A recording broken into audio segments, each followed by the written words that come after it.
Bismillahirrahmanirrahim. Assalamualaikum warahmatullahi wabarakatuh. Alhamdulillah wassalatu wassalamu ala Rasulillah wa ala alihi wa sahbihi wa mawalah wa man tabi'ahum bi ihsanin ila yaumil qiyamah. Amma ba'du. Baik, kita mulai pelajaran kita ya. Sekarang masuk pada bab makharijul huruf. Tapi sebelum itu antum tutup dulu bukunya semua, yang lama ataupun yang baru. Yang punya buku ataupun yang tidak punya buku ya, atau punya buku yang lain gitu. Nah, antum tutup dulu semuanya.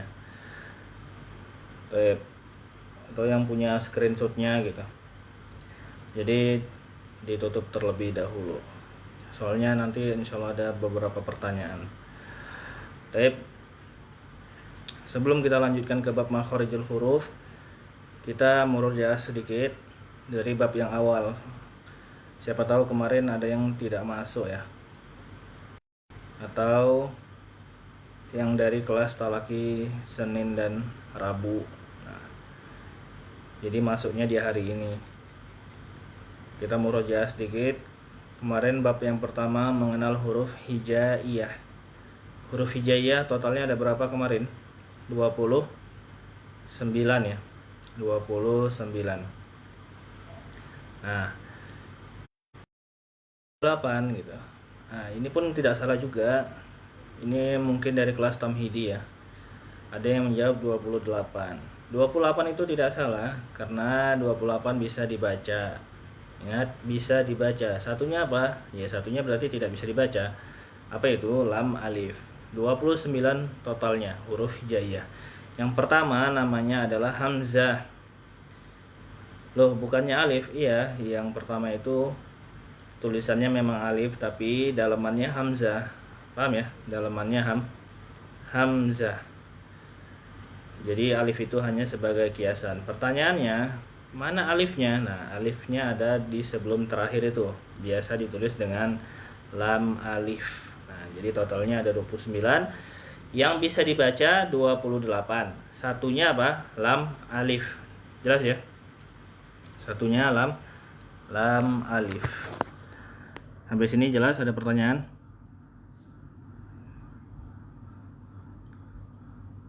Ada? Tidak ada ya. Nah, berikutnya kita masuk pada bab yang kedua. Bab yang kedua, bab membahas tentang mengenal harokat.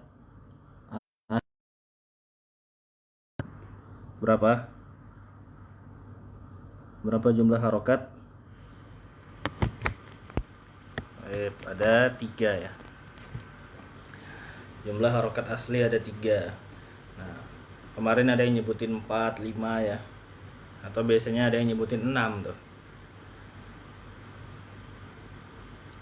Jadi aslinya ada 3, yaitu fathah, kasroh, dan domah. Lalu yang selebihnya apa? Nah, kalau misalkan fathatain itu berarti tambahan ya. Tambah 1 alifnya. Kalau domatain berarti tambah 1 domahnya. Kalau kasrotain berarti tambah 1 kasrohnya. Seperti itu. Nah, adapun sukun ataupun tasdid itu disebutnya dengan tanda baca. Jadi jangan lagi masukkan sukun ke dalam harokat, atau biasa disebut dengan ini harokat sukun. Nah, itu tidak nyambung ya. Antum harus tahu harokat itu artinya adalah yang bergerak atau sesuatu yang hidup gitu. Sedangkan sukun kan mati ya, sebagaimana antum biasa ucapin untuk orang yang nikahan dulu, sakinah mawaddah warahmah, ketenangan ya. Nah, jadi nggak nyambung kalau misalkan antum gabungin hidup dan mati gitu. Ini harokat sukun. Salah atau keliru. Jadi bilangnya apa? Ini tandanya sukun. Jadi jangan lagi bilang ini harokat sukun, tapi bilangnya apa? Ini tandanya sukun. Itu mengenal harokat asli. Ada 3. Jelas ya? Fathah dibaca A. Nah, fathah dibaca seperti huruf A berarti menandakan dia huruf tipis. Apabila fathah dibaca seperti huruf O berarti menandakan dia huruf tebal. Nah, antum harus tahu huruf hijaiyah atau belajar ilmu tajwid itu harus tahu ada yang namanya huruf tebal dan ada huruf tipis ya. Nah, kalau orang Indonesia itu semuanya tebal ya. Kalau orang Indonesia tuh ngajinya semuanya tebal. Ya, huruf tipis ya tebal semua gitu. Jadi harus tahu ada yang namanya huruf tebal dan tipis. Cara bedainnya gimana? Mudah ya. Antum tinggal harokatin fathah. Kalau bunyinya A berarti dia tipis. Kalau bunyinya O berarti dia huruf tebal. Seperti itu cara mudah yang pertama. Baik, itu cara membedakan tebal dan tipis yang pertama ya. Tapi cukup di situ aja, insya Allah membantu. Nah, jadi kalau antum bingung nih, ini huruf tebal apa tipis misalkan. Contoh pada kalimat allazi yuwaswisu fi sudurinas, sudu misalkan, sudurinas. Sudurinas. Yang pertama ini kan shod, yang kedua dal. Nah, tapi di saat itu mereka dua-duanya harokatnya domah gitu. Lalu bagaimana membedakan mereka berdua ini? Ya tinggal diharokatin fathah aja. So, oh berarti ini huruf tebal. Dal, oh da. Oh berarti seperti huruf A nih. Berarti so tebal, da tipis. Nah, berarti dibedakan cara pengucapannya. Bukan sudu, tapi sudu. Nah, dibedakan tebal dan tipis. Itu cara membedakan huruf tebal dan tipis. Kasroh seperti huruf I ya. Kasroh seperti huruf I. Doma seperti huruf U. Ingat ya. Doma seperti huruf U. U sama O itu beda. Huruf tebal itu ketika fathah seperti huruf O. O ya. O sama U manyunan mana? Ya jelas manyunan U ya. Kalau O biasa. Nggak mungkin antum bilang saya mau main bola sambil manyun gitu, ngucapin bolanya, bola gitu kan, nggak mungkin. Pasti biasa aja O nya, bola gitu. Nah, itu menandakan O itu biasa, sedangkan U itu lebih manyun gitu. Baik, jelas ya, ini mengenal harokat asli. Berikutnya, nah ketiga harokat tadi ini harus disempurnakan, harus yang namanya disempurnakan. Nah, antum boleh siapin buku tulis bagi yang belum nyatat. Apa biasanya disebut menyempurnakan harokat? Biasanya disebut dengan itmamul harokat. Itmamul harokat. Nah, terkenalnya dengan nama itmamul harokat ini terkenal di kalangan orang-orang yang belajar tajwid. Itmamul harokat dan tafhim tarkik atau tebal tipis ya. Nah, jadi antum harus pegang itu.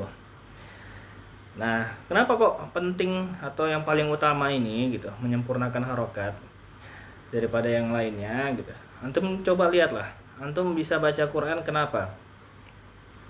Antum bisa baca Quran karena ada harokatnya. Kalau nggak ada harokatnya belum tentu bisa baca. Nah, berarti harokat ini adalah yang paling penting dalam membaca Al-Quran.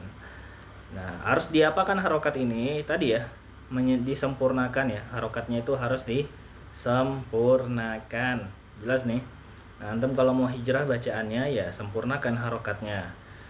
Jangan tadi ya, penyakitnya orang Indonesia itu ya semuanya dibaca tebal ya, bulat-bulat semuanya.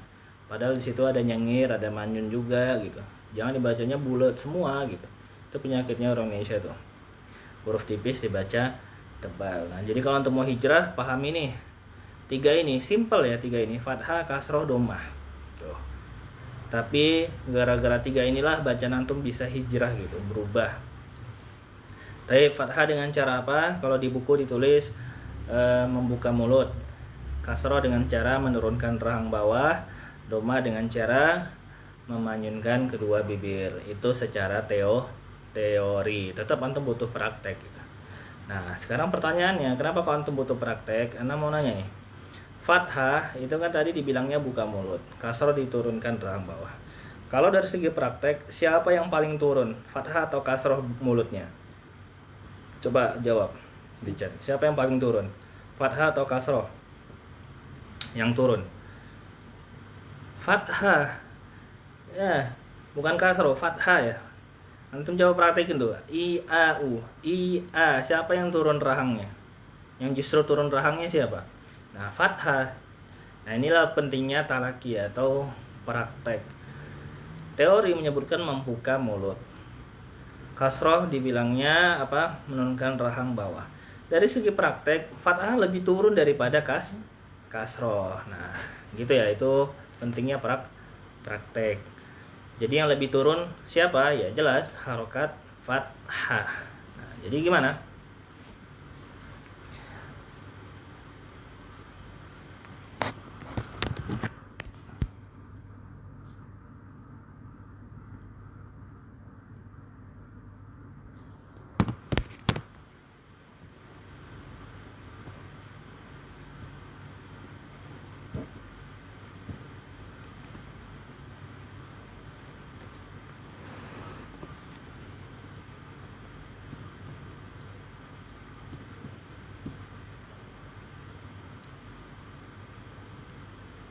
Seperti biasa ya. Nah, jadi setiap 40 menit zoomnya keluar. Kita lanjutkan.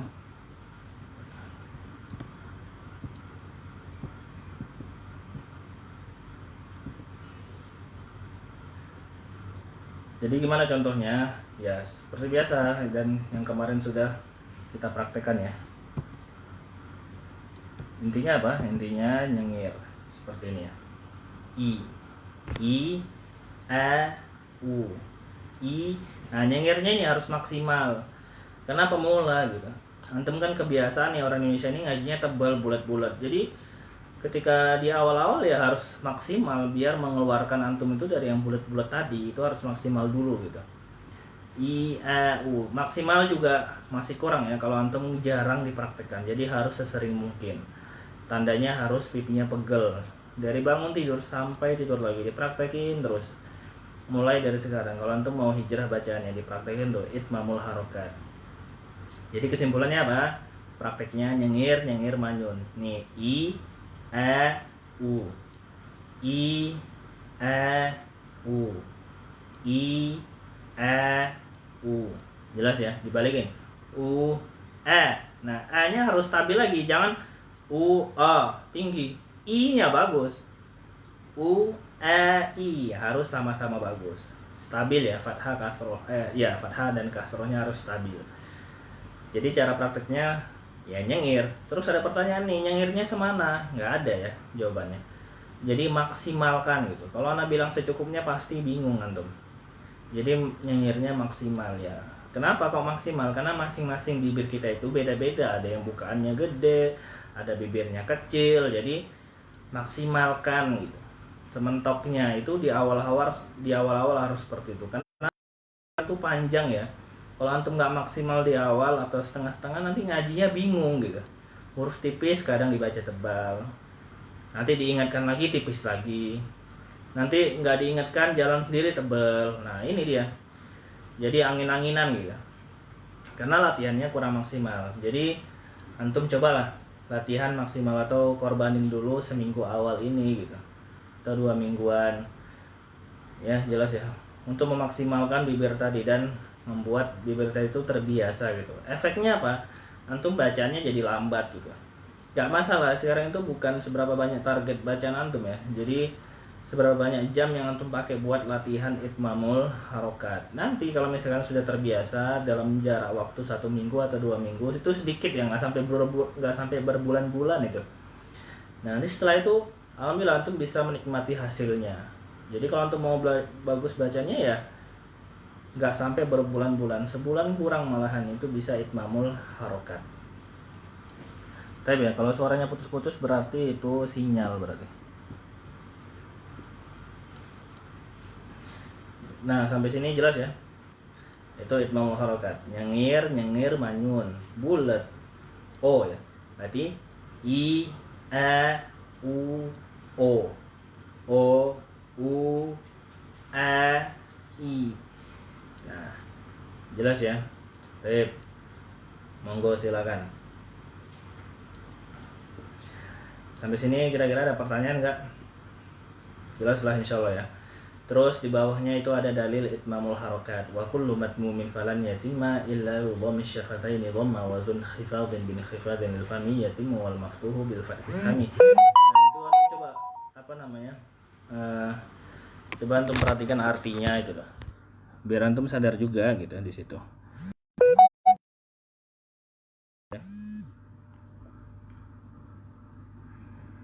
Dan itu dihafalkan juga. Nah, itu dihafalkan juga. Biar antum tahu pentingnya itmamul harokat. Baik, cukup insyaallah. Nah, berikutnya barulah kita masuk ke bab makhorijul huruf. Tapi antum jangan buka dulu ya bukunya. Yang punya buku ya jangan dibuka dulu. Dan yang santri lama jangan dijawab dulu kalau ada pertanyaan, karena insyaallah antum sudah tahu. Jadi kita bagikan pertanyaannya kepada yang baru-baru. Baik, makhorijul huruf. Nah ini bab yang paling sering antum dengar. Biasanya bapak-bapak ini sudah pernah tahsin di luar gitu ya. Dan yang paling sering kalau tahsin di luar tuh yang paling sering ditemukan ya bab ini, makhorijul huruf. Terus berikutnya apa? Hukum-hukum mat. Terus berikutnya hukum nun sukun dan tanwin. Insya Allah antum sangat ma'ruf lah dengan bab makhorijul huruf. Kalau belajar tajwid ya pasti makhorijul huruf. Makhorijul huruf di mana-mana makhorijul huruf. Insya Allah antum sudah tahu makhorijul huruf. Jelas ya? Makhraj ini jamak dari makhraj. Artinya apa? Tempat keluar. Al huruf ini jamak dari harfun. Huruf bahasa Indonesia itu satu huruf ya. Huruf tuh kalau dalam bahasa Indonesia itu satu, tapi kalau dalam bahasa Arab jadi jamak dia. Al huruf. Nah, kalau dalam bahasa Arab al huruf itu jamak, satuannya apa? Harfun gitu. Terus artinya apa? Tempat-tempat keluarnya huruf. Jadi sekarang kita mempelajari tempat-tempat keluarnya huruf. Apa sih tujuan mempelajari makhorijul huruf ini? Biar antum tuh ngajinya nggak ngasal aja gitu. Nah, mulai dari sekarang antum harus mikirkan apa yang keluar dari mulut antum. Nah, ketika ngucapin huruf-huruf tadi, itu semuanya harus diperhitungkan lidahnya atau makhrajnya ya. Harus diletakin di mana. Jangan lam, misalkan lam nih ya, lam nih sering penyakitnya nih. Dia tuh aslinya nempel di gusi. Terus sebagian orang ngucapin lam ini di ujung gigi seri atas nih. Nah, jadi mulai sekarang ketika antum sudah masuk ke dalam bab makhorijul huruf, semua huruf yang antum baca di Quran itu ketika dikeluarkan harus diperhitungkan tempatnya. Jadi nggak boleh asal keluar karena antum sudah belajar rojaannya. Baik. Itu tadi ya, makhorijul huruf artinya adalah tempat-tempat keluarnya huruf. Lalu berikutnya, nanti ketika ditanya, biasanya kan pertanyaannya di mana makhraj huruf ini gitu. Nah, bagaimana cara mengetahuinya ketika ditanya seperti itu gitu. Nah, cara yang pertama adalah disukunkan hurufnya. Ingat, hurufnya yang ditanya apa nih? Lam tadi misalkan. Ya antum sukunkan, jangan pula ditanya lam antum bacanya la ngerabanya tapi diharokatin gitu. Ngeraba tapi diharokatin. Nah, antum nggak bakal ketemu makhrajnya di mana. Nanti ada penjelasannya juga itu. Jadi kalau antum disuruh nyari huruf lam, nah, caranya bagaimana? Ya disukunkan terlebih dahulu hurufnya. Yang kedua diharokatin huruf sebelumnya, huruf sebelum tadi ya, lam tadi. Jadinya bagaimana? Al misalkan, al. Nah, dia berhenti tuh ketika sukun kan dia berhenti makhrajnya. Al, antum merasain dia berhenti di mana? Di gusi gigi seri atas. Toib, di situ dia. Nah, jadi kalau antum ditanya makhraj, sukunkan hurufnya. Lalu kasih huruf yang berharokat sebelumnya. Fathah lah kasih gitu. Al. Nah, dia berhenti di mana tuh? Di gusi. Jangan gini ya. Al. Nah, ini sebagian ada yang lidahnya keluar ya ketika ngucapin huruf lam. Jadi makhrajnya lam itu di mana? Di gusi gigi seri atas nempelnya. Intinya di dalam ya, nggak keluar gitu. Begitu cara mencari makhraj, ingat disukunkan terlebih dahulu, lalu diberikan harokat huruf yang berharokat sebelumnya. Nah, ya udah contohnya al gitu. Itu cara mencari makhraj. Adapun kalau di bukunya Ustaz Abu Ya'la tambahan tasdid. Sebenarnya tasdid ini sama aja ya. Lebih efektif sukun juga gitu. Kenapa kok tasdid dimasukkan? Karena tasdid itu gabungan dari dua huruf, yang satunya sukun, yang satunya berharokat. Jadi sama aja gitu. Ketika antum harokatin huruf sebelum yang antum cari itu fathah, dia pasti ketemu yang sukun dulu gitu. Intinya kan sukun juga. Nah, jelas ya, itu antum bisa temukan di metode Asy-Syafi'i. Intinya antum sukunkan lalu berikan huruf yang berharokat sebelumnya. Begitu cara mencari makhraj. Jelas ya, jangan pula ditanya huruf lam di mana antum ngerabanya tapi sambil diharokatin gitu. La. Iya nggak ketemu ya kayak gitu. Nggak ketemu dia hurufnya. Baik, jelas ya. Begitu cara mencari makhraj. Nah, sekarang pertanyaan berikutnya. Makhorijul huruf secara global ada berapa jumlahnya? Coba antum jawab. Yang lama jangan jawab ya, yang lama. Atau yang punya buku ditutup dulu bukunya. Silakan yang baru atau yang pernah belajar. Jawab berapa jumlah makhorijul huruf secara global ya. Ada yang jawab 17, ada yang jawab 5. 17. Kok antum udah tahu semua ya? Tehep. Nah, secara global ada 5, secara terperinci ada 17. Jadi antum jawab dua-duanya itu loh. Tapi pertanyaannya kan secara global. Jadi kalau secara global ada 5, secara terperinci ada 17. Nah, yang kita bahas adalah secara terperincinya. Secara terperinci ini makhraj itu banyak perbedaan pendapat ya, ada 4. Ada yang mengatakan 29, ada yang mengatakan 17, 16 dan 14.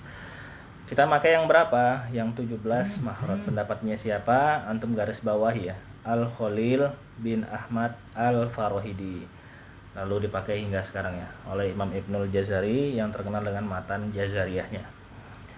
Jadi kita pakai yang 17, pendapatnya Al-Khalil bin Ahmad Al-Farahidi. Jelas? Al-Khalil bin Ahmad Al-Farahidi.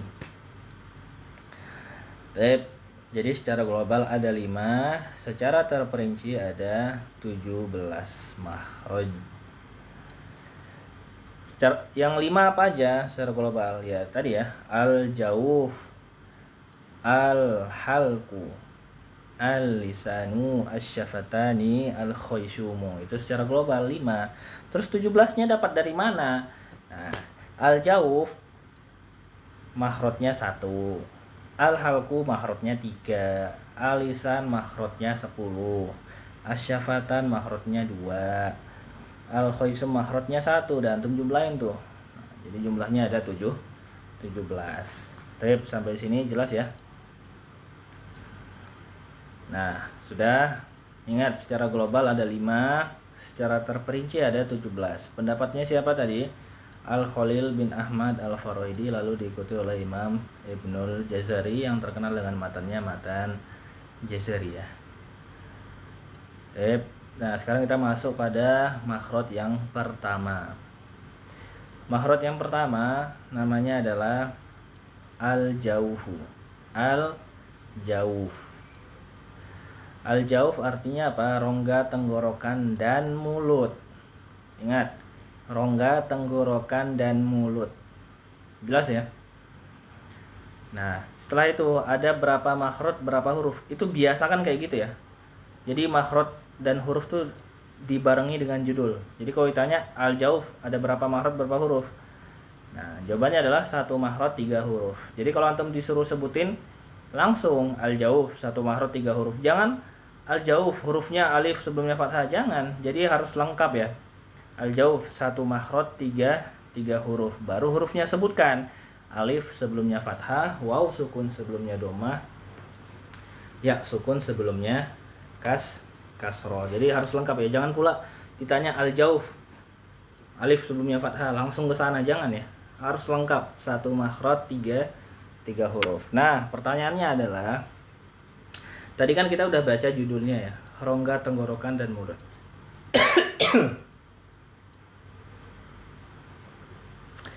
Berarti jumlahnya ada berapa? Ada 2 ya, rongga tenggorokan dan mulut. Tapi kenapa kok ditulisnya 1 makhraj? Ayo, silakan. Mas Santri lama nggak usah dijawab dulu. Ditutup ya bukunya ya, silakan. Judulnya kan ditulis 2 ya, rongga tenggorokan dan mulut. Terus di bawahnya ditulis apa? 1 makhraj. Loh, tadi kan 2. Nah, ini yang salah siapa nih? Kira-kira. Atau maksudnya gimana? Silakan. Coba chat. Rongganya nyambung start. Coba yang lain ada nggak? Ingat, judulnya tadi ditulis berapa? 2, rongga tenggorokan dan mulut. Lah, kenapa jadi 1 makhraj gitu ya? Judulnya 2 tadi. Harusnya kan 2 makhraj 3 huruf harusnya. Nah, ini 1 makhraj 3 huruf. Coba. Ada yang tahu? Ini pertanyaan jawaban pertama rongganya nyambung. Siapa lagi? Coba. Tempat keluarnya sama, keluar hurufnya sama, Ustaz. Tip. Ya, betul. Ingat ya, nih rongga hanya ada 1. Nah, perhatikan yang ditanya itu kan, atau yang dijelaskan itu rongga ya. rongga tenggorokan menuju ke rongga mulut, itu maksudnya. Nah, jumlah rongga kita tuh ada berapa sih? Nah, ya ada satu gitu. Kalau ada dua berarti lehernya dua berarti. Jadi rongga kita itu satu ya.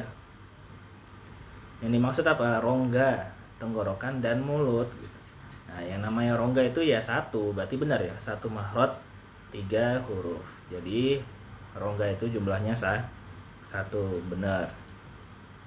Nah, berikutnya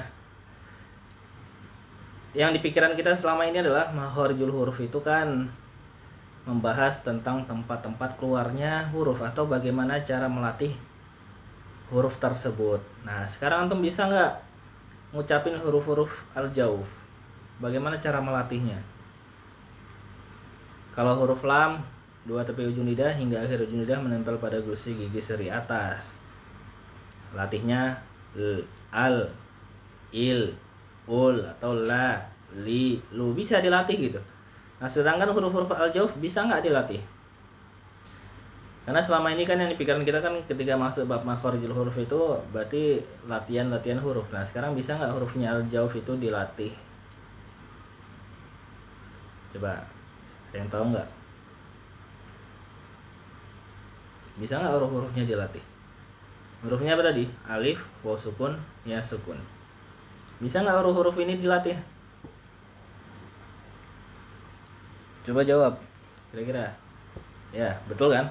Jadi selama ini kan makhorijul huruf tuh di pikiran kita kan melatih huruf ya. Nah, sekarang antum bisa nggak melatih huruf al-jauf ini? Alif, waw sukun, ya sukun. Bingung ya? Ya iya bingung, karena memang nggak bisa ya, bukan untuk dilatih. Terus maksudnya apa gitu? Nah, al-jauf itu biasanya dipelajari cuman sampai huruf mat. Jadi gini, biasanya yang anda tahu itu ya, al-jauf huruf mat, hurufnya adalah huruf-huruf mat. Jadi maksudnya nih ketika belajar al-jauf, maksudnya adalah ketika nanti bertemu dengan huruf mat ya berarti bacanya dipanjangkan. Nah, antum harus tahu kita itu belajar makhorijul huruf ya, bukan hukum mat, itu lain lagi dia babnya. Nah, jadi sebenarnya al-jauf ini ada pembahasan lebih dalam lagi. Kalau hanya sekedar al-jauf hurufnya huruf-huruf mat, berarti nanti ketika bertemu dengan huruf-huruf al-jauf dipanjangkan. Nah, antum harus tahu itu bukan bab makhraj, itu babnya hukum mat ya. Jelas ya? Berarti ada pembahasan lain tentang masalah al-jauf. Apa itu pembahasan tentang al-jauf? Tadi antum sudah lihat kan? Rongga tenggorokan dan mulut. Maksudnya adalah suara yang keluar dari rongga tenggorokan sampai rongga mulut. Nah, benar ya, Mas Murdianto tuh jawabannya. Suaranya keluar dari rongga tenggorokan sampai rongga mulut. Nah, jadi kesimpulannya makhorijul huruf secara global ada 5. 2 di antara mereka itu bukan membahas tentang tempat keluarnya huruf, tapi membahas tentang tempat keluarnya aliran suara. Antum kalau mau catat monggo. 5 makhorijul huruf, 2 di antara mereka bukan membahas tentang tempat keluarnya huruf, tapi membahas tentang tempat keluarnya aliran suara. Jelas ya?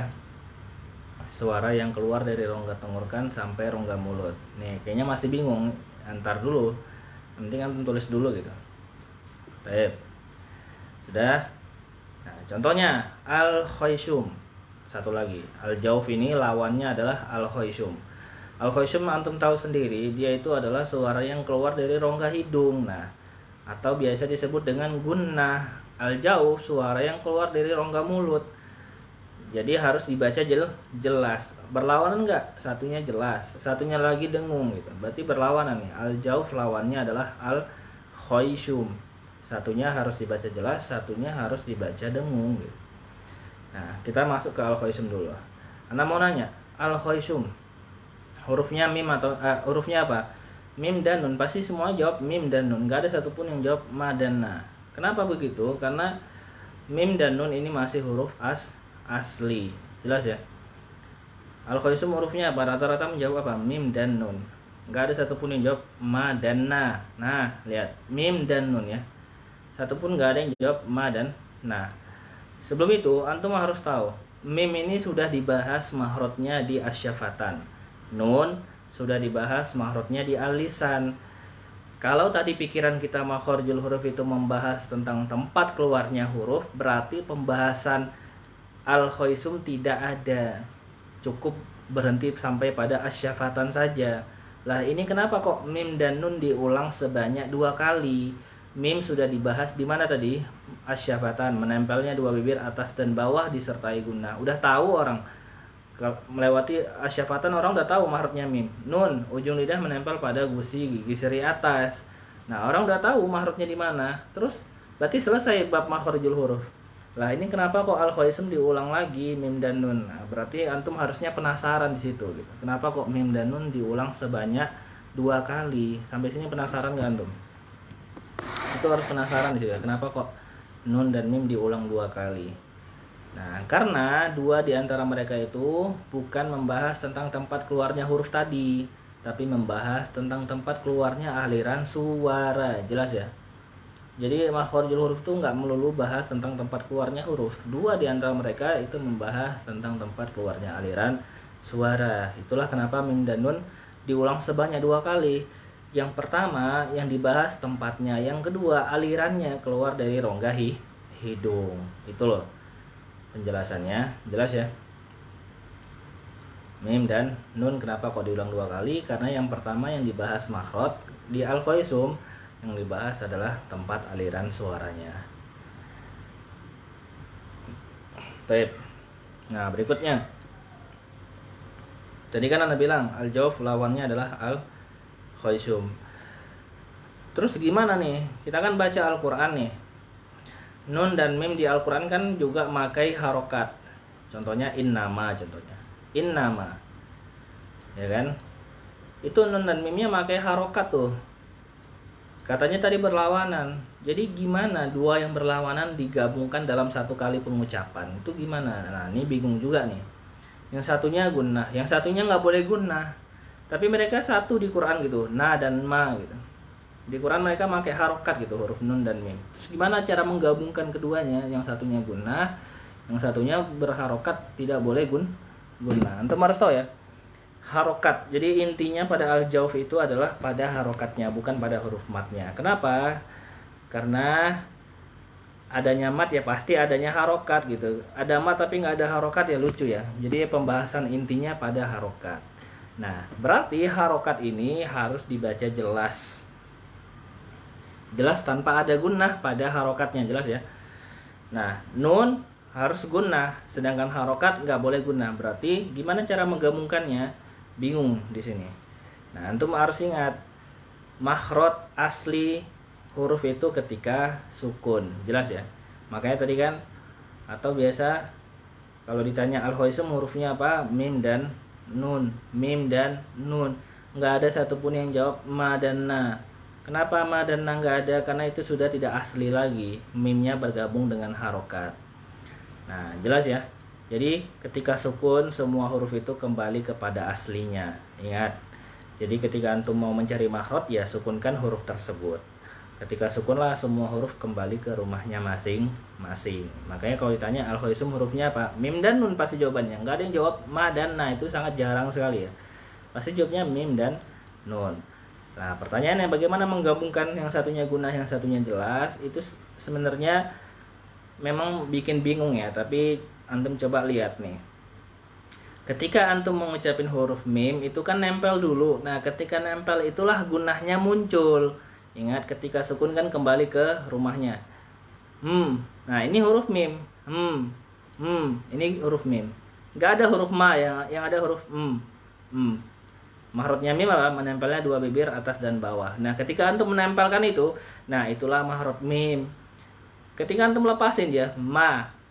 Nah, ketika lepas gini mahrotnya lepas kan karena berharokat. Nah, disitulah hilang gunnahnya. Karena kenapa kok hilang gunnahnya? Karena mahrotnya pun sudah nggak ada. Mahrotnya sudah lepas. Begitu loh. Ma. Tadinya kan gini, Mahrotnya apa? Menempelnya 2 bibir atas dan bawah. Itu mahrotnya mim. Ketika antum baca itu huruf mim. Nah, ketika antum kasih harokat ma, mahrotnya hilang nggak? hilang mahrotnya, berarti gunahnya pun ikut hilang. Ya hilang ikut. Nah, begitu caranya ya. Gimana? Semoga sudah jelas ya. Ma, mi, mu, na, ni, nu. Jadi gunahnya kapan? Ketika antum nempel tuh, itu gunah. Atau ketika antum pada mahrotnya. Karena apa? Ketika antum ngucapin huruf mim pasti nempel dulu. Ketika ngucapin huruf nun pasti nempel dulu gitu. Nggak mungkin langsung ngebuka gitu, ya nggak jadi hurufnya. Jadi tempel dulu. Nah, ketika tempelan itulah muncul hurufnya disertai gunah. Nah, ketika antum kasih harokat, tempelnya lepas. Nah, ketika lepas itulah gunanya hilang, yang ada suara yang jelas. Jelas ya? Tip, coba. Kira-kira ada yang masih belum jelas sampai sini? Ada pertanyaan nggak? Tentang masalah al-jauf? Gimana, jelas?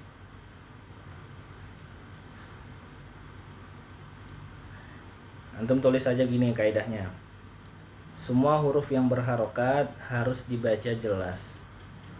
Semua huruf yang berharokat harus dibaca jelas tanpa ada gunnah. Tuh kaidahnya al-jauf. Semua huruf yang berharokat harus dibaca jelas tanpa ada gunnah. Tulis. Semua huruf yang berharokat harus dibaca jelas tanpa ada gunnah pada harokatnya. Ingat, di akhirnya ditulis ya, pada harokatnya. Semua huruf yang berharokat harus dibaca jelas tanpa ada gunnah pada harokatnya. Maksudnya pada harokatnya gimana? Ya tadi, ketika tadi huruf mim antum baca dengan harokat, mimnya gunnah, nah nempelnya gunnah. Ketika ada harokat, tempelannya lepas. Nah, ketika lepas tadilah harus dibaca jelas, tidak boleh ada campuran gunnah.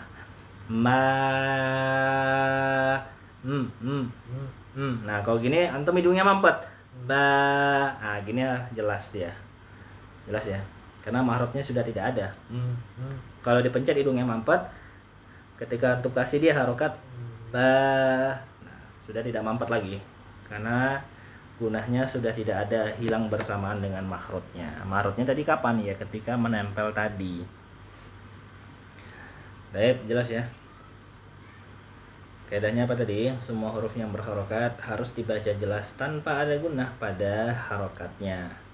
Itu kaidahnya. Berarti antum ngaji harus jelas. Oh iya, Quran kan isinya harokat gitu. Antum nggak bisa baca kalau nggak ada harokat. Nah, berarti semua yang bisa dibaca, yang antum baca di Quran itu harus dibaca jelas tuh harokatnya. Nggak boleh ada gunnah. Tapi santai aja. Mim dan nun insya Allah benar semua wis, nggak ada gunnahnya. Maksudnya jelas, ma, mimu, nani, nu. Antum baca kayak gitu sudah benar gitu ya. Tapi justru di luar mim dan nun malah gunnah, yang notabene-nya hurufnya bukan gunnah gitu. Ini penyakitnya orang Indonesia nih, dua nih ya. Ngajinya gunnah masuk hidung gitu. Yang kedua ngajinya tebal-tebal. Ini penyakitnya orang Indonesia nih. Antum hindari itu ya. Yang pertama ngajinya masuk hidung, yang kedua apa? Ngajinya tebal tuh orang Indonesia tuh penyakitnya. Nah, tapi justru huruf mim dan nun ini benar semua gitu. Ma, mimu, na, ni, nu, benar gitu. Gak mungkin kayak gini ya. Ma, mimu, ma, ni, nu. Nah, ini lucu dengernya gitu. Mim yang masuk hidung ya. Mim kan memang hidung ya. Terus harokatnya dimasukin ke hidung lagi gitu. Nga, mi, mu. Nah, itu bunyinya lucu. Nga, ni, nu. Bunyinya lucu kan? Jadi insya Allah antum rata-rata benar semua wis. Justru di luar mim dan malah salah. Nah, contohnya apa? Beda-beda contohnya. Cuman yang sering ana temui itu biasanya terjadi pada mad arid li sukun, mad tabi'i, lin, terus huruf H yang harokatnya doma, terus huruf-huruf tebal yang berharokat fathah biasanya. Atau kasroh atau domah juga bisa. Intinya huruf tebal. Itu beda-beda. Yang penting secara spesifik yang sering anda temuin yang tadi ya, mad arid sukun biasanya. Terus mad tabi'i. Terus lin. Terus huruf tebal. Terus huruf H harokatnya domah.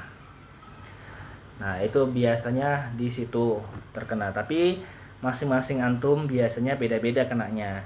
Lalu bagaimana cara ngecek bacaan kita itu hoisum atau tidak? Ya, untuk diri kita sendiri itu sangat susah ya, sangat susah. Terus bagaimana solusinya ya? Dengan talaki, setoran. Jadi ustadznya yang lihat gitu. Kalau antum ngelihat sendiri kan susah, dan juga nggak mungkin juga antum ngaji hidungnya dipencet terus gitu kan, ribet gitu ya. Jadi bagaimana solusinya ya? Harus setoran ya. Jelas ya. Contohnya nih, di luar mim dan nun malah gunnah ya. Ini penyakitnya orang Indonesia nih. Pada huruf ain yang berharokat doma biasanya. Masuk hidung. Terus pada lin.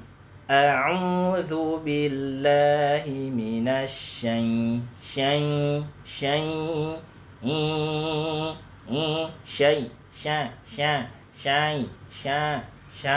masuk hidung. Syai. Jelas ya. Berikutnya pada huruf tebal, to biasanya. A'udzu billahi minasyaitonir rajim. Nah, antum kalau udah masuk hidung dari sya itu penyakitnya ke belakang tuh dia hidung semua biasanya. Sya, kalau dari sya udah hidung, nah ke belakangnya biasa ngikut. Mad ada sukun ya, jim tadi.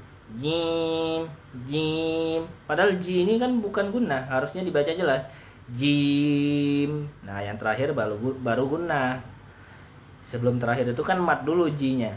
Ji. Nah, ini harus dibaca jelas. Jim. Jelas ya? Atau maliki yaumid. Maliki yaum. Nah, ini masuk hidung dia. Nyau lin nih. Harus dibaca jelas. Maliki yaumid din. Nah, din juga din, jangan din, tapi din. Di dulu panjang yang jelas, baru nanti nunnya gunnah. Din. Gitu ya.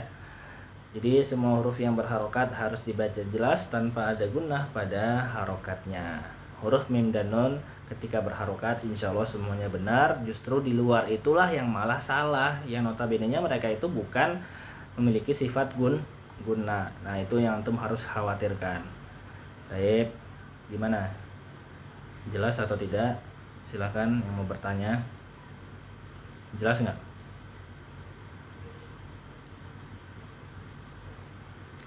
Afwan Ustadz, tolong diulang penjelasan maksud dari rongga tenggorokan dan rongga mulut. Syukron.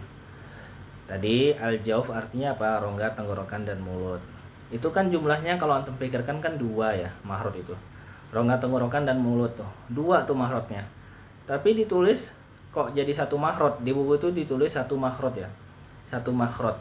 Nah, antum biasanya bingung tuh situ. Loh, ini kan di judul rongga tenggorokan dan rongga mulut. Berarti 2 tuh jumlahnya. Tapi kenapa kok ditulis di bawah di buku itu 1 makhraj gitu. Kenapa kok 1? Nah, karena rongga itu jumlahnya 1. Maksudnya nih, bukan rongga tenggorokan dan mulut maksudnya. Maksudnya adalah rongga tenggorokan menuju rongga mulut. Itu loh maksudnya.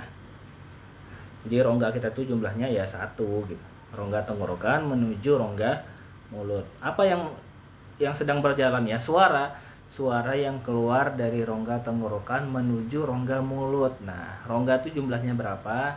1. Dari Robi. Gimana? Masih kurang jelas? Pak Ahmad?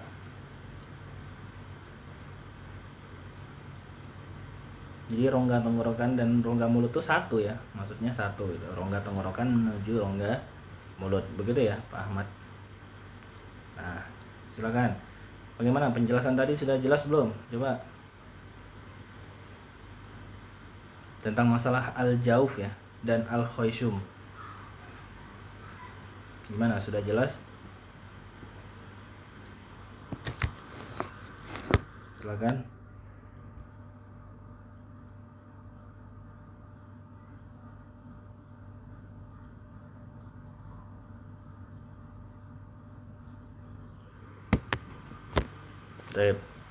Jelas ya? Nah, begitu ya bab al-jauf dan al-khoisum sekaligus ini, sekali 2 malahan. Tapi intinya tetap pada bab al-jauf. Ingat, harokat itu adalah kependekan dari mat kepanjangan dari harokat. Intinya mereka ini satu keluarga. Keluarga apa? Al-jauf. Al-jauf artinya apa? Atau maksudnya apa al-jauf? Suara yang keluar dari rongga tenggorokan menuju rongga mulut. Intinya mah dibaca jelas intinya. Lawannya siapa? Al-jauf. Al-khoisum. Al-khoisum ini adalah rongga hidung atau suara yang keluar dari rongga hidung. Nah, berarti huruf mim dan nun ketika berharokat, harokatnya harus dibaca jelas, mim dan nunnya gunnah. Nah, bagaimana cara menggabungkannya tadi? Tadi sudah Ana jelaskan ya. Ketika antum membaca huruf mim di awal itu kan nempel dulu. Nah, nempel itulah antum berada di mahrotnya mim. Nah, ketika nempel tadi gunnahnya berjalan. Antum kasih harokat dia, lepas mahrotnya ma. Nah, ketika itulah harus dibaca jelas harokatnya. Nggak boleh ikut-ikutan juga gunnahnya sampai ke harokat ma gitu ya. Ma.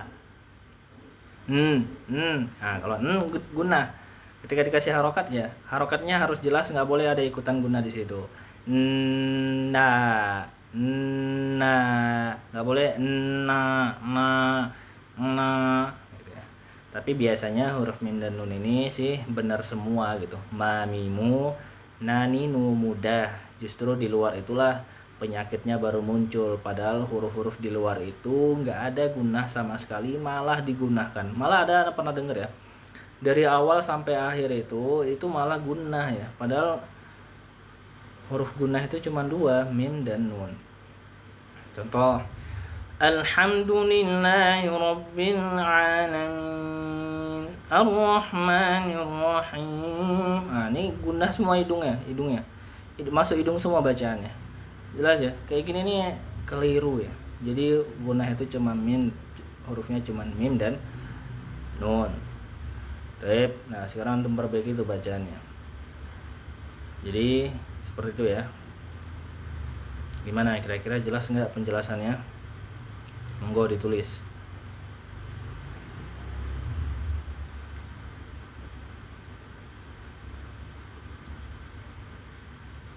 Baik, yang lain ada nggak? Gimana? Yang lain jelas?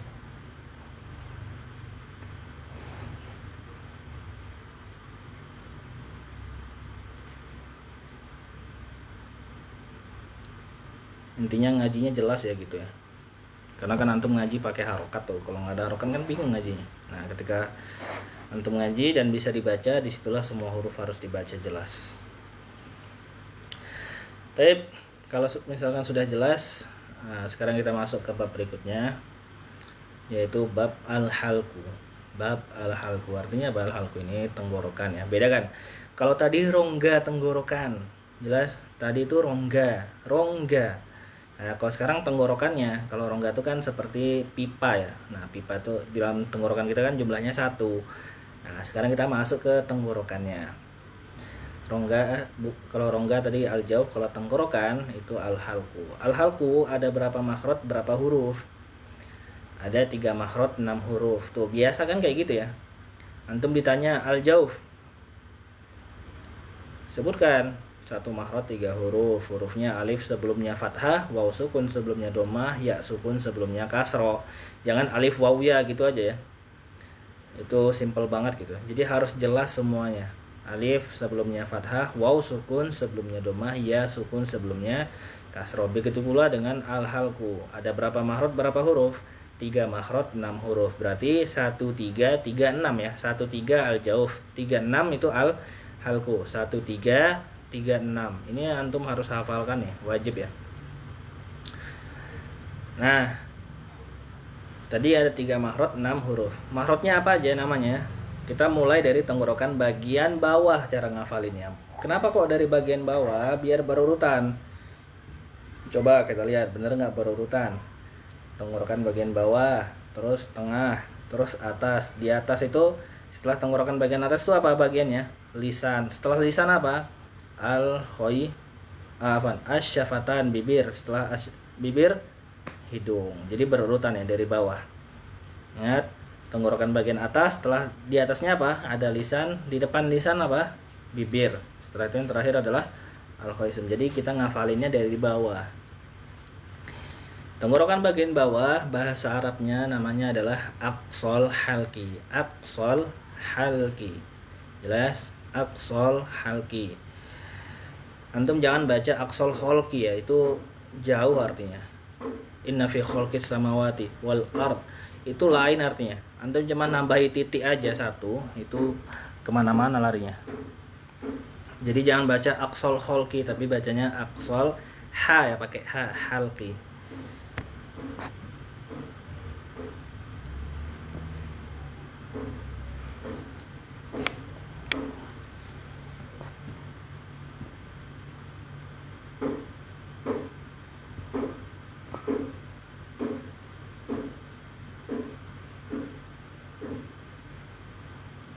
Baik. Seperti biasa ya, terpotong lagi setiap 40 menit. Nah, ulangin. Jadi jangan baca apa? Aqsal halqi, tapi bacanya aqsal halqi. Yang kedua namanya wasatul halqi. Yang ketiga namanya adnal halqi.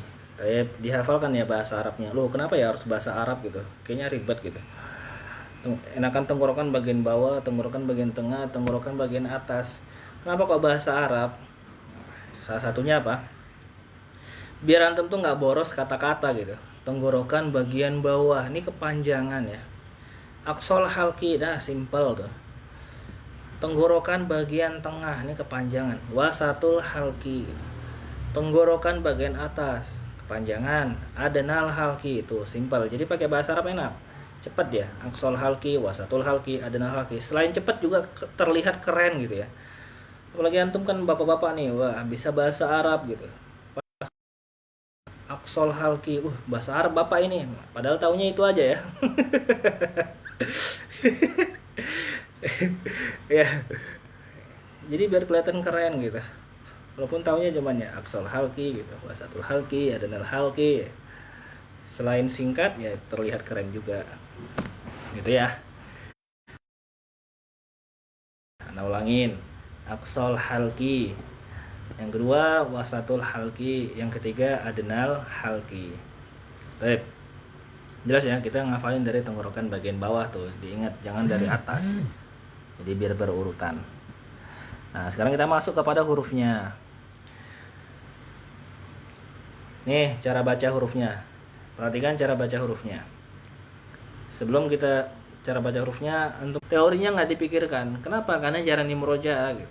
Coba kalau sering di murojaah, pas ngaji itu pasti mikir, ini di sini, ini di sini gitu. Jadi ngeluarinnya tuh mikir gitu, nggak asal ngeluarin aja. Itu kalau orang udah belajar makhraj dan sering di murojaah, pasti pas ngaji mikir huruf-hurufnya. Contoh pada kalimat allazi anqadha dhahrok. Ini kalau orang nggak belajar makhraj ini tabrak semua nih ya. Allazi anqadha dhahrok. Nah, semuanya dikasih huruf apa? Huruf dot. Nah, jujur ya, siapa yang tabrak semua nih? Jujur, siapa yang nabrak? Tabrak aja ya, udah. Allazi anqadha dhahrok. Ini karena nggak belajar makhraj, ditabrak semua marotnya gitu. Jelas ya? Nah, yang pertama itu huruf dot, yang kedua huruf dho. Itu beda marotnya. Allazi anqadha dhahrok. Anqadha, pinggiran. Tepi lidah bagian belakang menekan dinding geram atas atau gusinya, ujung lidah menempel pada gusi gigi seri atas. Dho, ujung lidah menempel pada gusi gigi seri atas. Jadi allazi anqadha dhahrok. Nah, cara belajarnya diputus dulu. Kalau ada makhraj yang berdempetan seperti itu kan susah. Kalau antum main langsung aja, anda pastikan itu pasti main tabrak-tabrak aja makhrajnya.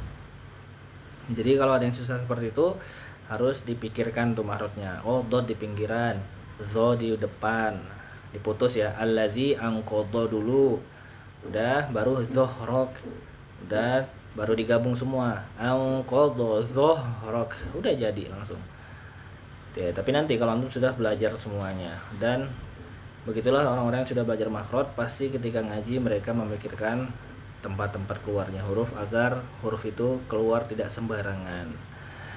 Nah, tapi bagaimana caranya supaya kita memikirkan hal itu? Ya pasti sering ketemu dengan makhrijul huruf atau sering di murojaah, biar perasaannya main gitu. Kenapa perasaannya nggak main? Ya karena jarang di murojaah. Contohnya kayak misalkan antum kan pasti tahu jalan pulang malam ya, misalkan pulang malam dan antum tahu jalan yang mana aja yang ada lubangnya, yang mana yang ada posisi tidur yang setengah doang gitu. Nanti saya lewat yang sebelah kiri karena posisi tidur sebelah kiri nggak ada gitu. Ya, pasti antum tahu kan yang mana tuh. Kenapa kok antum ingat gitu kayak gitu? Karena antum sering lewat situ. Nah, seperti itulah cara memunculkan perasaan uh, yang diulang-ulang itu. Jadi dengan cara diulang-ulang muncullah perasaan tadi gitu. Nah, bagaimana cara ketika ngaji mikirin makhraj gitu? Kan biasanya kan kita belajar makhraj gitu. Oh, saya udah belajar makhraj. Pas ngaji nggak dipakai gitu. Kenapa? Karena perasaannya nggak main gitu. Kenapa perasaannya nggak main? Karena belum diulang-ulang atau jarang murojaah. Jadi bagaimana cara memunculkan perasaan makharijul huruf ketika ngaji ya dengan cara sering dimurojaah. Antum kalau misalkan kita offline ya, ana sering banget setiap baru masuk pasti ana tanyain satu-satu seperti itu. Tapi ya, pasti ana tanyain tuh. Setiap masuk ana tanyain terus. Ini karena online aja ya antum ya. Selamat antum ya. Tapi antum harus murojaah sendiri. Tapi ya. Dan itu berat. Nah, itu anak kasih tahu caranya. Kenapa kok saya ngaji? Saya udah belajar makharijul huruf nih, tapi pas ngaji saya tuh nggak kepikiran semuanya. Jawabannya mudah, karena jarang dimurojaah makhrajnya.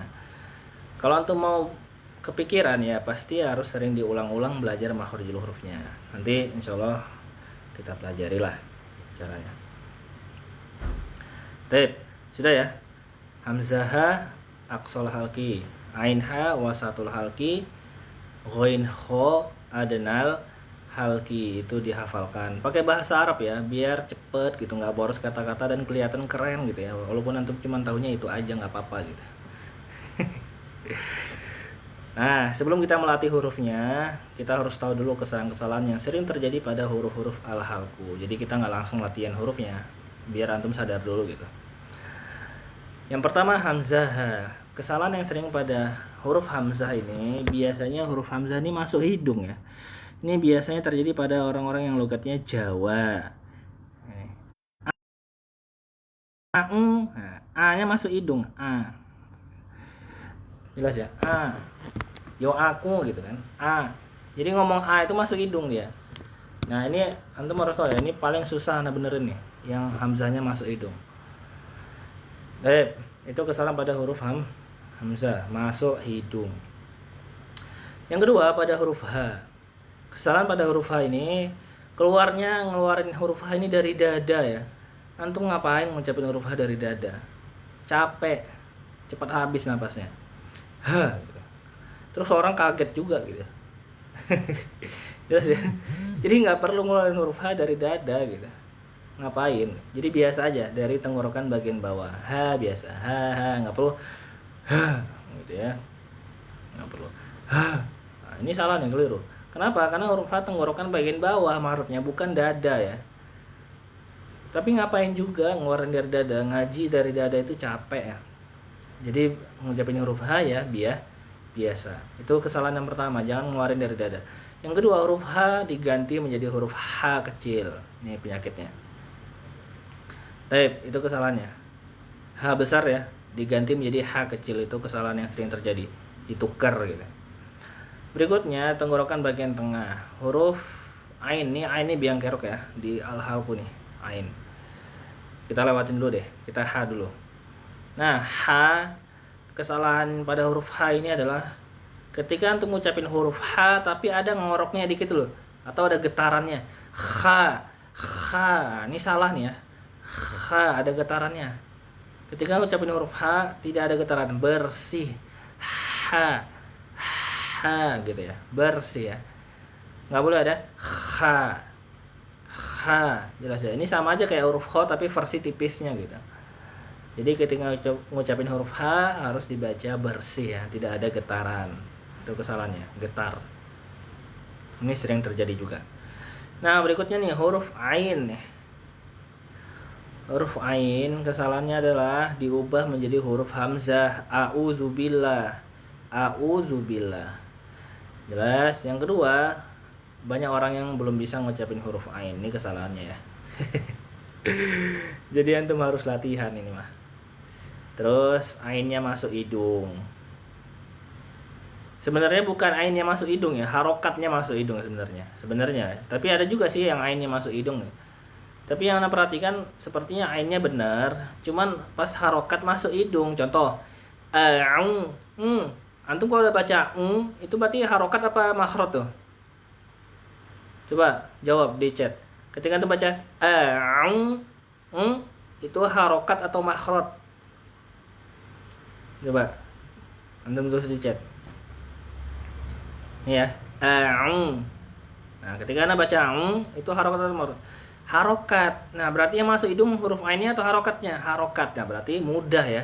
Dah tinggal keluarin aja dia dari mulut.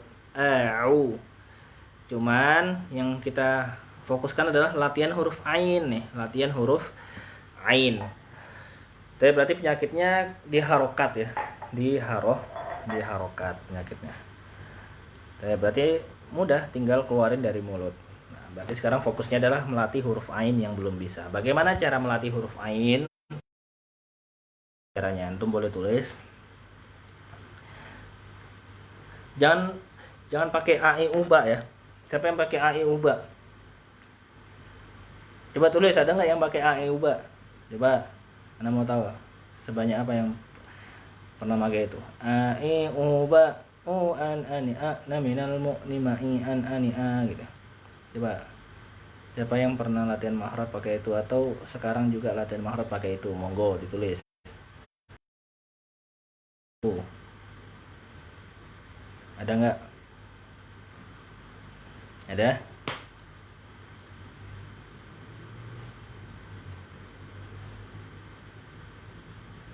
Atau pernah dengar?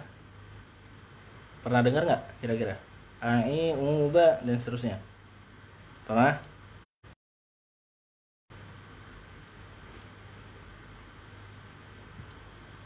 Pernah ya? Sering lah. Nah, mau nanya nih, ketika antum latihan makhraj pakai a, i, u, ba dan seterusnya, contoh ya. A, i, u, a, u, an, ani, a, na, minal, mu, ni, ma, i, an, ani, a, ba, bi, bu, bab, bu, bam, bani, bani, babi, bam, bani, ba, dan seterusnya. Nah, kira-kira ketika antum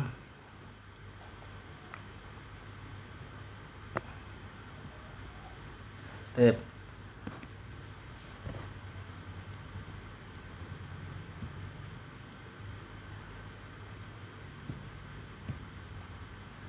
tes 1 2.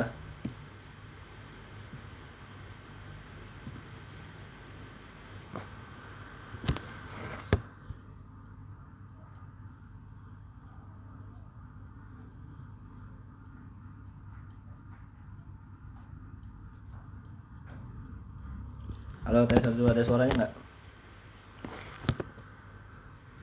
Halo.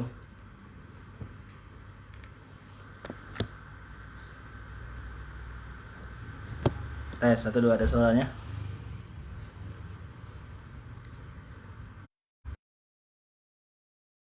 Coba ditulis di chat. Ada nggak suaranya?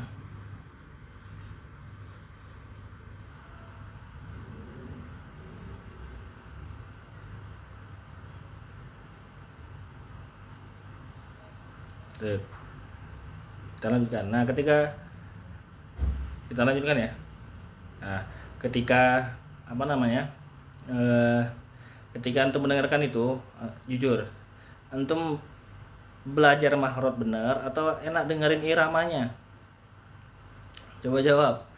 Antum ketika dengerin itu, antum beneran belajar makhraj atau menikmati iramanya gitu? Enggak, coba jawab. Menikmati irama tuh, banyak yang jawab ya, menikmati irama. Jelas kenapa? Karena makhraj itu susah ya, satu aja susah, apalagi banyakan gitu pemula ya. Jadi kalau untuk pemula, Ana sarankan tidak pakai itu dulu. Itu dipakai untuk orang-orang yang sudah terbiasa dengan makhraj. Loh, kalau terbiasa apa gunanya? Gunanya untuk mempertajam aja gitu. Jadi untuk latihan orang-orang yang sudah bisa, gunanya untuk mempertajam makhrajnya gitu. Tapi kalau untuk yang belum bisa, jangan pakai itu. Kenapa? Karena itu terlalu banyak dan antum pasti mikirin iramanya. Kenapa kok terlalu banyak? Karena satu aja susah ya. Nih, udah jelas ya penjelasannya. Jangan dipakai dulu itu. Untuk syaratnya ya satuan dulu. Kalau satuannya nggak bisa ya jelas, berarti semuanya nggak bisa gitu. Jadi satuan dulu dibagusin. Contoh misalkan huruf ain ya, pakai itu ya. Ai au ba au an ani a'na minal mu'ani ma'i an ani a. Nah, bisa antum stabil kayak gitu huruf ain ya. Nah, kebanyakan kan dengan ini ram aja. Awalnya memang ain, nanti kesananya hamzah semua ya. A I U E. Nah, kesananya hamzah semua. Jadi nggak stabil ya. Jadi kalau untuk belajar makhraj tidak disarankan pakai itu. Jadi antum yang gimana? Yang satuan. Nih, tadi kan ada 3 Anda sebutin. Yang pertama pakai kalimat kana budu. Jelas? Kana budu. Terus ya. Iya kana budu. Antum latihannya pakai kana budu tuh. Nah, diapain? Dipaksa tuh. Jadi yang pertama ini pakai kalimat kana budu. Ingat, dipaksa dan sering itu kuncinya. Dipaksa dan sering. Dipaksa ngapain ya? Dipaksa sampai ainnya itu keluar gitu. Kana. Jadi fase awal tuh bunyinya kana ya. Paksa terus kana sampai kayak gitu bunyinya. Ingat ya. Karena latihan kayak gitu ya kurang lebih semingguan lah. Latihan kayak gitu kurang lebih semingguan. Antum baru berapa jam udah nyerah? Nah, jangan ya. Jadi latihannya itu memang lama. Nah, anak tahu anak itu kurang lebih semingguan latihan kayak gitu. Jadi tujuan yang pertama adalah bisa dulu huruf ainnya. Nah, gitu ya, pakai kalimat kana budu, kuncinya apa? Sering dan dipaksa tuh ainnya. Oh, saya udah sering Ustaz latihannya, tapi kok nggak bisa ya? Berarti ada yang kurang, dipaksa. Oh, saya udah dipaksa latihannya, tapi kok nggak bisa ya? Berarti ada yang kurang sering berarti. Intinya 2 itu harus bersamaan jalannya, nggak boleh salah satu yang jalan. Tapi jelas ya, kuncinya apa? Sering dan dipaksa. Jadi latihan yang pertama ini adalah tujuannya bisa dulu satu aja. Kana budu.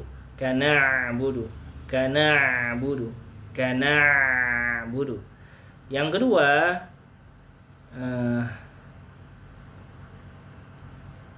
apa nih? Salah. Jadi cara latihannya ada 3 tadi. Yang pertama adalah dengan berharokat. Jelas ya? A, I, au. Nah, itu cara yang pertama. Cara yang kedua disukunkan. Nah, pakai kalimat kana budu tadi, kana budu. Cara yang ketiga adalah pakai kalimat kana budu tapi ainnya dialirkan. Nah, yang ketiga ini nggak boleh antum pakai kecuali dengan seizin ana ya. Boleh aja antum pakai. Ya, tapi tetap kesusahan. Jadi antum harus setorkan dulu yang kedua. Kalau sudah bisa, baru nanti anak saranin yang ketiga. Jelas ya? Nah, jadi bagaimana cara ngelatihnya? Yang pertama kan berharokat tuh. Nah, kenapa anak nggak saranin pakai yang berharokat? Karena kebanyakan orang nggak bisa yang berharokat itu. Malah kebalik kadang ya. Iya, malah kebalik malahan. Tapi kalau dia baca alhamdulillahirabbil alamin, A-nya benar. Harokatnya benar ya posisinya. Tapi kalau dipotong malah jadinya gini ya. Malah kebalik harokatnya. Tapi kalau anak suruh baca alamin dia bisa. Tapi kalau disuruh yang satuan malah Nah, jadi anak tidak sarankan pakai yang pertama. Cara latihan yang kedua kita pakai yaitu tadi ya kana budu. Nah, kana budu ini tadi harus dipaksa dan sering. Fungsinya apa? Untuk memunculkan huruf ain ya. Untuk memunculkan huruf ain dulu. Fase pertama tuh bunyinya kana budu. Itu fase yang pertama tuh bunyinya. Nggak ada alirannya sama sekali, polos gitu. Terus antum kalau misalkan latihan terus nanti dia ada tuh alirannya sedikit. Kana budu, sedikit aja tapi. Tuh ya. Sedikit aja gitu. Sinyal ana lemah sepertinya, Tep. Nanti kalau misalkan kurang jelas antum bisa japri ya. Nah, jadi tujuan yang kedua adalah memunculkan dulu huruf ainnya. Nah, yang ketiga tujuannya adalah mengalirkan huruf ain. Huruf ain itu kalau antum tahu dia ngalir ya. Iyyaka na'budu.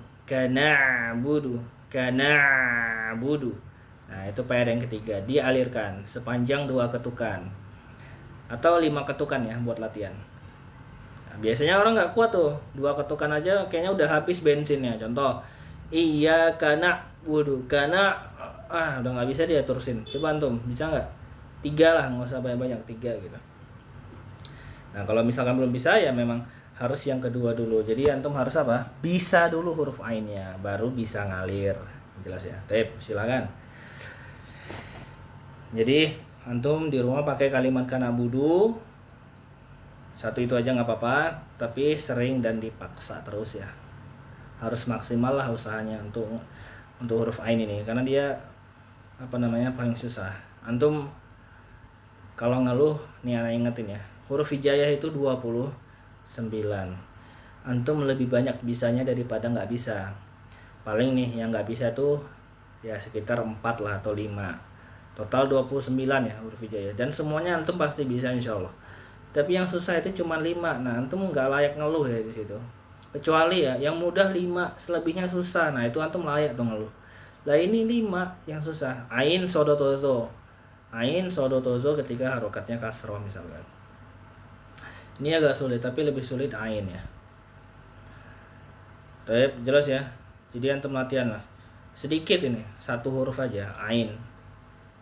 Semingguan antum latihan bareng itmamul harokat. Ketemu ain paksa, ketemu ain paksa, ketemu ain paksa gitu terus.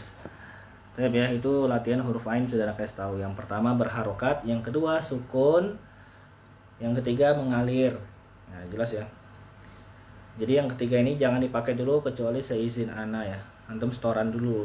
Ada nggak huruf ainnya? Kalau misalkan ada, barulah antum lanjut ke fase yang ketiga, yaitu mengalirkan huruf ain. Ingat cara ngelatihnya gimana tadi? Kana budu, dipaksa dan sering. Semingguan lah antum korbanin waktunya. Paling 3 hari lah. 3 hari itu kalau misalnya antum sungguh-sungguh, insya Allah dia keluar toh huruf ainnya. Tapi begitu cara melatih huruf ain. Berikutnya kesalahan pada huruf ghain. Jadi kalau mau setoran huruf ain, setorannya pakai kata kana budu. Iya, pakai kata kana budu. Jelas ya. Jadi kalau untuk setoran huruf ain pakai kalimat katanya kana budu. Cukup itu aja. Kana budu. Jelas ya. Gak perlu pakai a, i, u, ba, b, bu. Nah, pakai kalimat kana budu aja. Kana budu. Jelas ya. Nah, berikutnya kesalahan pada huruf ghain dan kho. Ghain dulu ya. Ghain ini kesalahannya adalah tidak ada alirannya, langsung kayak go gitu ya. Goiril. Nah, itu kesalahan yang pertama. Jadi harus ada alirannya. Iya, ghairil. Kesalahan yang kedua, mantul hurufnya. Goiril magdubi. Nah, ini parah ini ya. Huruf kolkolah itu cuman baju nang toko ya, baju di toko, jelas. Ghain nggak ada di situ, jadi jangan dipantulin.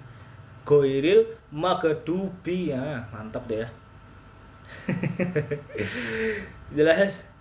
Nah, jadi dialirkan bukan dipantulkan. Ghairil magdubi. Itu kesalahan pada huruf ghain. Berikutnya kesalahan pada huruf kho. Nah, kesalahan pada huruf kho ini justru nggak ada getaran ho gitu. Hoi, hoir. Harusnya ada getarannya. Ho. Getarannya lembut ya, nggak terlalu kasar gitu ya, kayak orang ngorok gitu ya. Kaget ntar orang. Jadi getarannya lembut aja. Ho. Jadi jangan sampai tidak ada getaran sama sekali. Tapi itu kesalahan-kesalahan yang sering terjadi pada huruf-huruf al-halqu. Nah, untuk latihannya sebenarnya cukup pada huruf ain ya, tapi tidak masalah. Antum setorkan semua huruf al-halqu pakai fathah kasroh domah. Pakai fathah kasroh domah terkecuali huruf ain tadi ya. A, I, U, H, Hi, Hu, terus Ha, Hi, Hu, Ho, Ri, Hu. Itu cara bacanya. Ho, Ri, Hu. Perhatikan huruf ghain ketika kasroh bukan bulat bibirnya, tapi langsung nyengir. Ghoi, nggak ada. Ghori. Sama kayak mustaqim. Mustaqim nggak ada ya, maju dulu baru nyengir. Langsung mustaqim. Jadi ho. Sama kayak ho juga. Ho, khi, hu. Antum setorkan itu semuanya pakai harokat fathah, kasroh dan domah kecuali huruf ain ya, kana budu aja. Kana budunya tapi diulang-ulang gitu. Antum pilih yang paling bagus, setoran kana budu diulang sebanyak 5 kali lah. 5 kali pengulangan. Tapi di luar itu boleh sebebasnya antum latihan sendiri kana wudu. Nah, misalkan sudah mulai bagus atau ada gitu ya.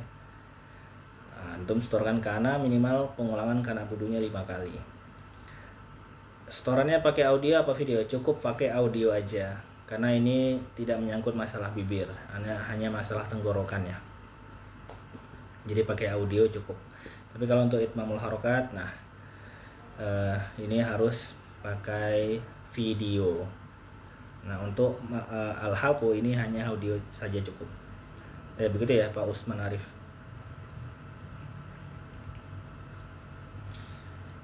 Pada pertanyaan sampai sini. Nah untuk video-video yang antum telah kirimkan, nah ana mohon maaf ya belum sempat ana koreksi itu. Nah terus kenapa kok video-video yang sudah direkam oleh Zoom terus ana belum ngirim gitu? Nah, kenapa? Karena filenya gede gitu dari Zoom ini. Terus ada di-convert dulu, sudah di-convert dulu masih gede juga. Jadi kalau untuk ngirim ke WhatsApp itu juga kan ada batasan MB-nya gitu. Jadi harus di-convert lagi. Nah itu pun lama gitu. Di-convert lagi tuh. Jadi ana punya atau ada saran dari server Uli juga. Ini apa namanya? Ana sekalian rekaman via Facebook ya. Jadi kalau misalnya nanti ada yang minta link, ana tinggal kirimin link Facebooknya aja. Jadi anda tinggal dengarkan di situ. Untuk tugas diulang Ustadz, ana tadi nggak dengar. Sebentar. Huruf ghain ada getaran nggak Ustadz seperti kho? Huruf ghain ada getarannya, cuman dia lembut ya. Kho gitu. Kho, kho, kho. Tidak sampai sekasar kho ya. Kho, lembut ya. Kho. Kalau kho, ini agak kasar ya. Kho. Oh, getarannya ada, cuman lembut ya, lembut, tidak sekasar ho. Begitu ya Pak Murdianto. Jadi nggak perlu sampai kayak orang ngorok ya, ho ini lah, ini kasar nih. Dia lembut bunyinya, ho, halus, ho kasar. Tapi Pak Dedi, untuk tugas diulang Ustadz ana tadi nggak dengar karena gangguan. Tapi tugasnya adalah antum setorkan semua huruf al-halqu pakai fathah, kasroh, domah, a, i, u, ha, hi, hu, ha, hi, hu, ho, hi, hu gitu ya. Ho, hi, hu, ho, hi, hu. Kecuali huruf ain pakai kalimat kana budu. Ketika ainnya antum tekan tuh, maksimalkan, dipaksa gitu ya untuk huruf ain.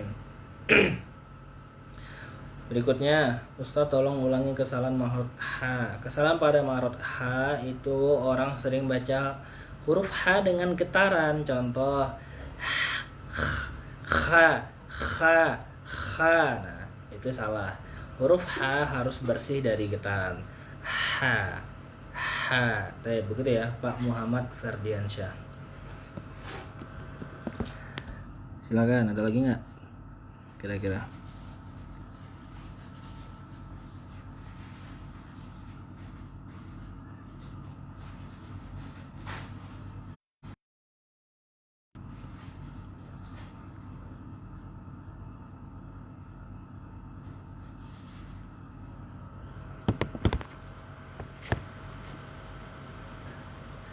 Ustadz boleh diulang huruf ghain ketika sukun? Toib.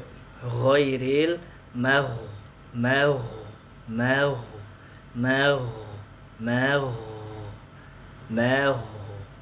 Lembut ya. Jangan ghairil magdubi, tapi dialirkan, tapi ngalirnya dengan lembut. Ghairil mau. Nggak sampai ngorok berlebihan. Mau gitu ya, itu terlalu kasar. Lembut aja. Sebentar lagi juga nih mau mati ya. Udah 40 menit kayaknya. Ada lagi pertanyaan?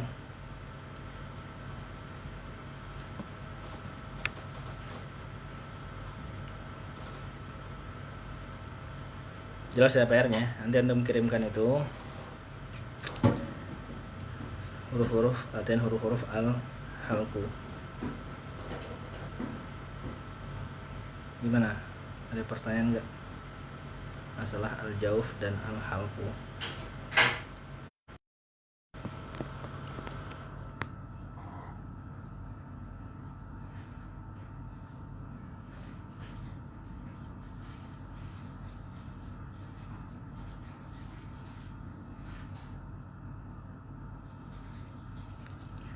Tape tidak ada ya.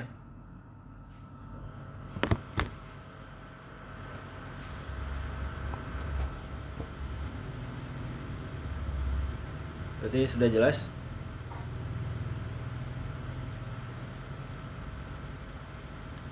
Tape, kalau sudah jelas jangan lupa dilatih terus ya huruf ain ya. Nah, semingguan lah untuk korbanin waktunya buat latihan. Kalau gitu kita cukupkan sampai di sini. Tape, ada pertanyaan lagi nih. Baru aja mau tutup. Ustadz, huruf ho pakai fathah bisa diulangi? Bisa. Tape. Ho, ho, ho, ho, ho, ho, ho, ho, ho. Tape, nggak sampai. Nah, enggak ya, lembut dia. Ho, ho, ho. Tape, cara ngelatih huruf ho ini, karena guys tahu ya.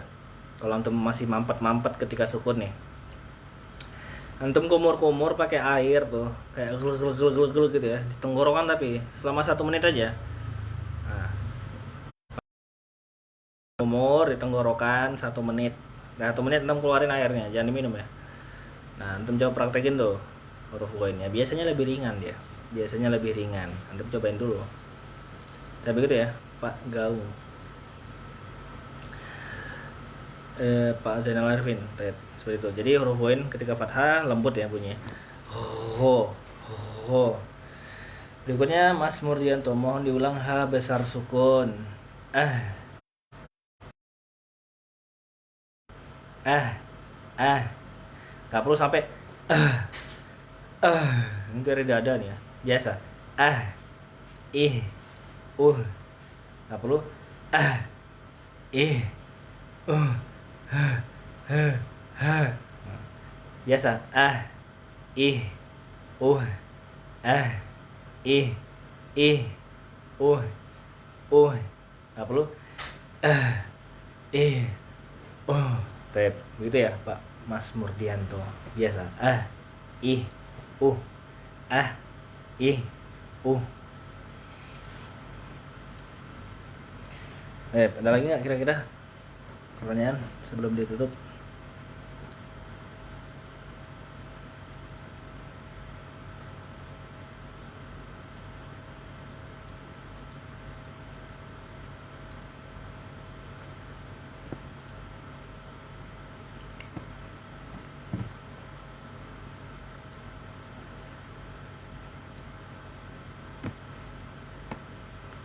Saya pernah ulangin ya penyebutannya terakhir nih. A, I, U. A, I, U. H, Hi, Hu. I, U. A, I, Au. A, I, U. Atau boleh pakai huruf ba. Ba, bi, bu. Berikutnya ha, hi, hu, ih, berikutnya ho, ri, hu,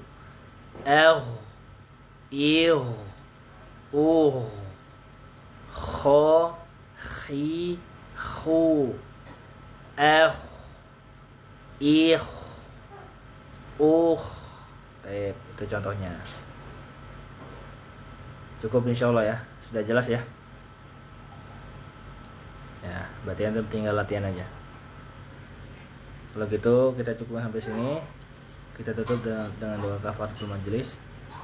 Subhanakallahumma wa bihamdika asyhadu an la ilaha illa anta astaghfiruka wa atubu ilaik. Wassalamualaikum warahmatullahi wabarakatuh.